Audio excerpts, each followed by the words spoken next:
Hello, it's Chino here. If you like aggressive openings, you're in the right place.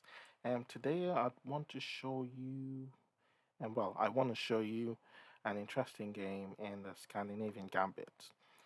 So for those of you who are looking for something interesting to play as black against pawn to e4, well, d5. So d5 introduces the Scandinavian defense. Um, but after pawn takes d5, instead of the more usual queen takes d5, I am proposing knight to f6. Um, and this I'll call the Scandinavian Gambit because effectively black is, well, giving white the option to hold on to that pawn. So for example, after the game continuation pawn to c4, yeah, white holds on to the pawn. Now, the usual reply here in this gambit is to play pawn to c6.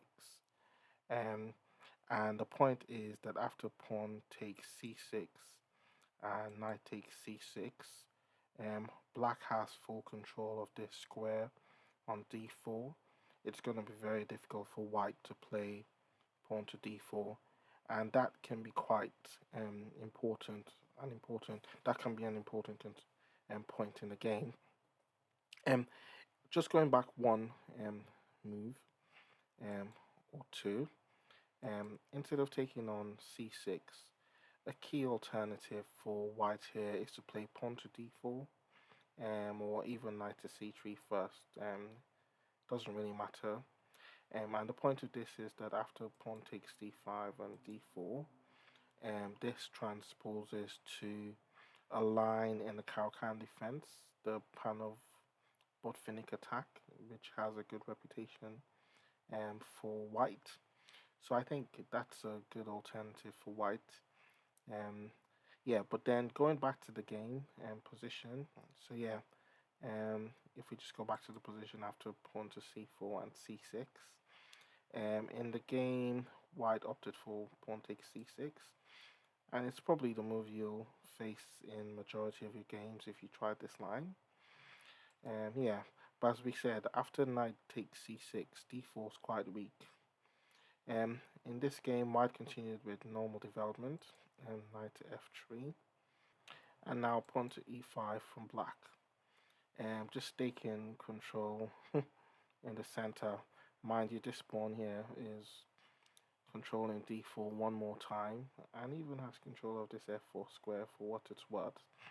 Um, Now seeing that he can't play pawn to d4 because of these black pieces and controlling the square, white played pawn to d3, and here comes the instructive move, pawn to e4, exclamation mark.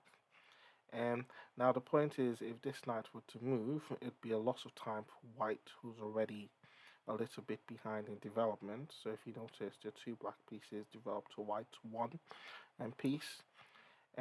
So the point is, white's forced to capture on e4, but then he loses castling rights after queen takes d1 check, king takes d1, and the other important point is that after knight takes e4, the knight is already threatening to win the pawn on f2 and to fork the king and the rook in the corner.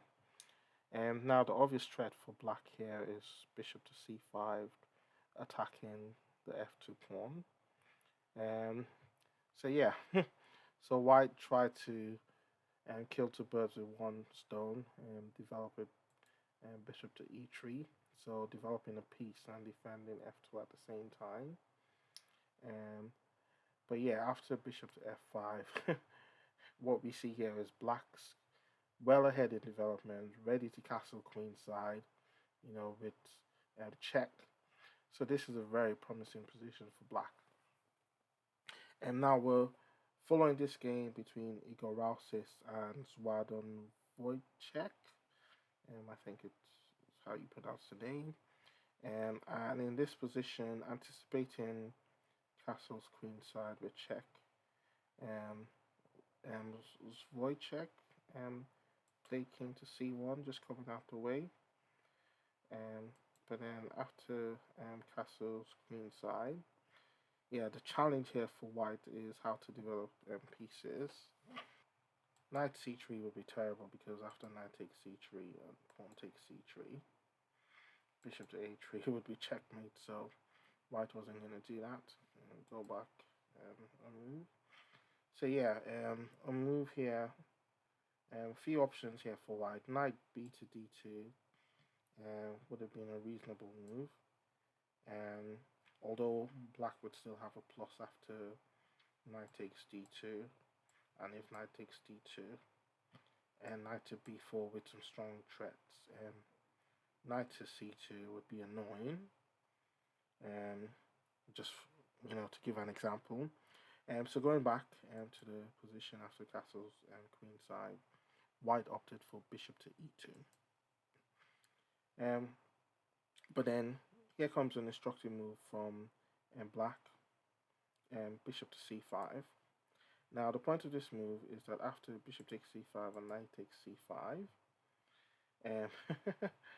all of black's pieces are developed. See, the rooks are connected, which is usually a good idea in the opening. This pawn on f2 is also vulnerable, because that knight, if that knight comes back to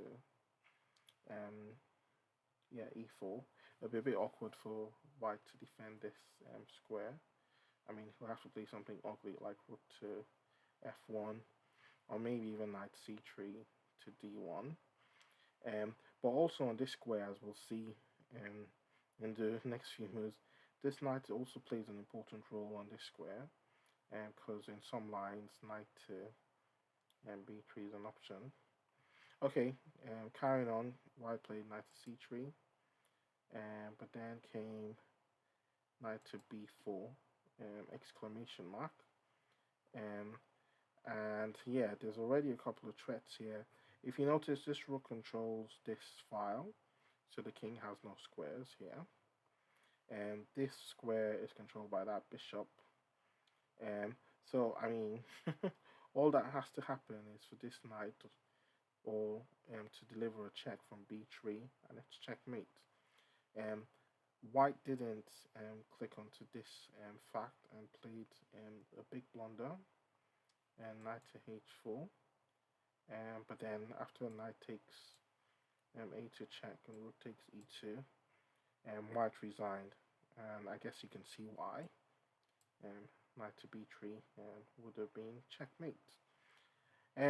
So yeah, a very instructive game for black in the Scandinavian Gambit. If we go back a couple of moves, yeah, before white played knight to h4, he could have tried knight to d5, but even that wouldn't have offered too much respite, because after a simple developing move like rook h to e8, attacking the bishop, white would have been forced to find a move. I mean, bishop going back to f1 is out of the question. Bishop coming to d3 is out of the question. So he might have had to try something like knight to d4. But the problem is after knight takes d5, pawn takes c5, rook takes d5. And we see the problem is the knight and the bishop are both threatened. If the knight were to move, the bishop would fall. If the bishop was to move, the knight would fall. And this would have still been winning for black anyway. So yeah.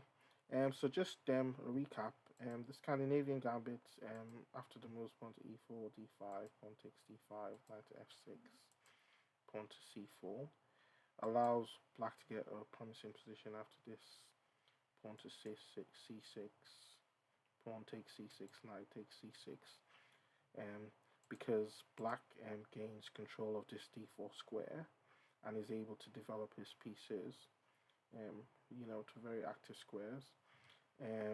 Yeah, d3 is a typical move in this position, and it's important to remember that this pawn strike with pawn to e4 allows black to get a dangerous attacking position, which we saw in the game, and led to the beautiful mate.